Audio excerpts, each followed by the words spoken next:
should we talk about an awful puzzle? Yes. So this was part of my training for Worlds 2024, where I decided to do the worst puzzle that I could find to make all other puzzles seem nice in comparison.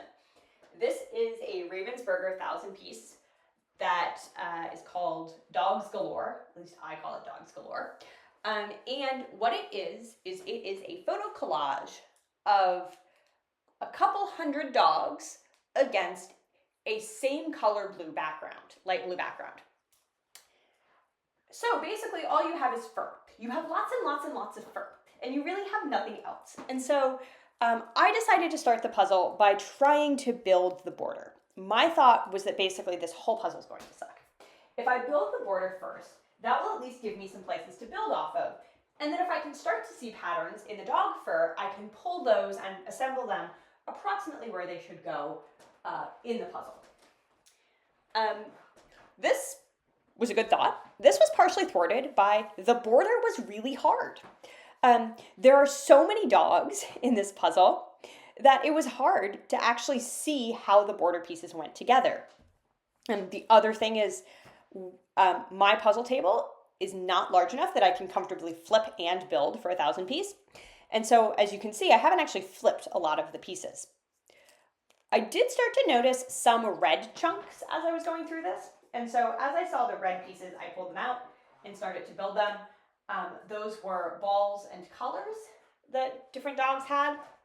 And so built those and then tried to keep them approximately where they would go in the puzzle.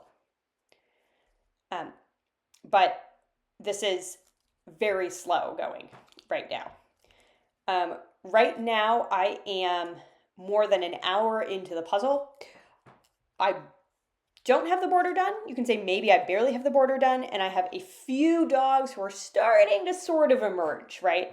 This is a really bad spot to be in at an hour in. So continuing to kind of just see if I can figure out any patterns. I was really struggling to look through the pieces and find any sort of patterns that I could pull. And so you can see that as I sort of pull in a piece and then give up, and I'm spending a lot of time trying pieces and then putting them back. So not very efficient.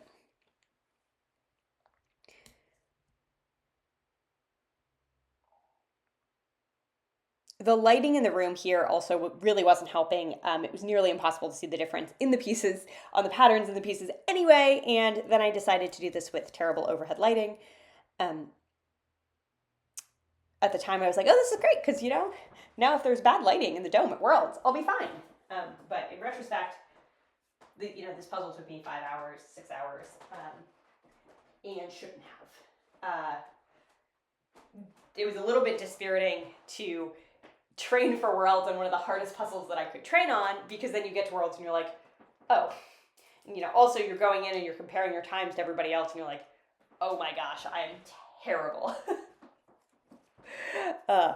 So you can see here, I'm starting to get a few more dogs somewhat put together. I tried to do the Dalmatians next, just because the Dalmatians were somewhat easy to pick up in white background, black spots. Unfortunately, not super easy. And you'll notice that I don't have a lot of big chunks built. I had a lot of 2- and 3-piece chunks built. And so as I built those 2- and 3-piece chunks, I tried to join them to other 2- and 3-piece chunks to try to get some more pieces spread out. My hope was that I could get enough built that it would be easy enough to just shape sort and just go on shapes. My problem with shape sorting too early is that you still then have to look at patterns, because there are just not enough places where there's one distinct shape that could fit there, right? That there's, a piece goes here that has at least one out part is not very helpful. It still leaves a lot of pieces. And so I was hoping to be able to use the patterns to build enough that I could actually shape sort. I'm now close to 5 hours in, and we are still not seeing a lot of dogs in this puzzle.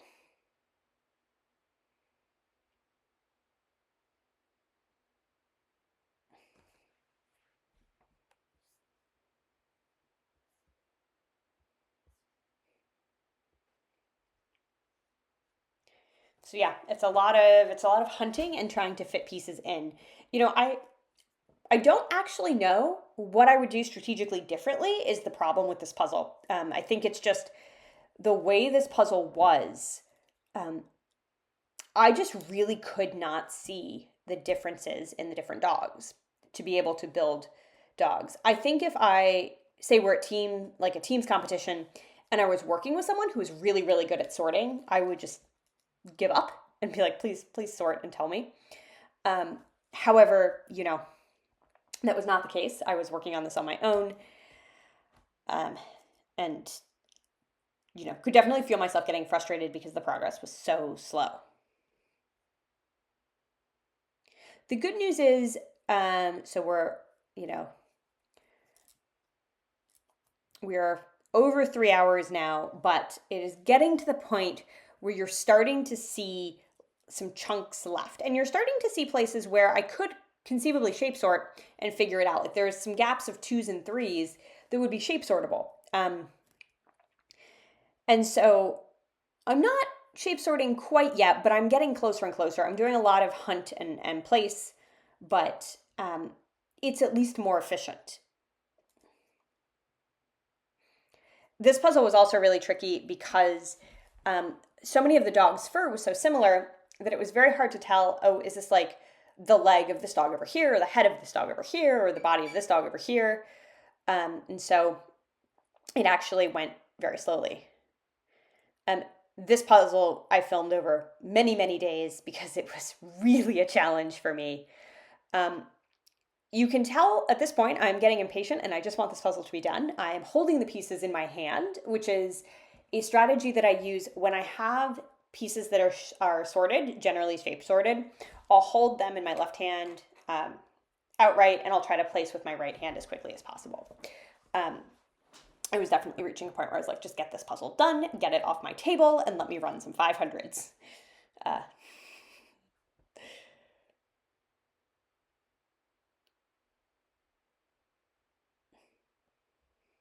So you can see dog faces are starting to emerge from this puzzle.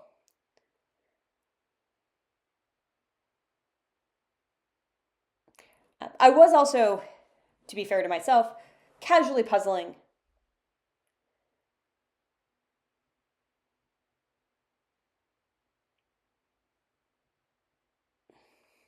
I was not puzzling at full speed. You can see I'm only using one hand for a lot of it. You can also see the hands of some people coming into the puzzle where they are bringing me some nice treats.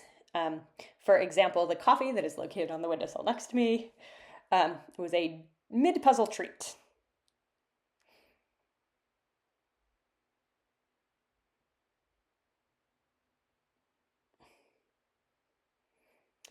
Yes, my drinks keep coming in and out of this puzzle because I may have told the person bringing them to me, please don't put them there. I am afraid I will knock them over, and then I will never finish this puzzle.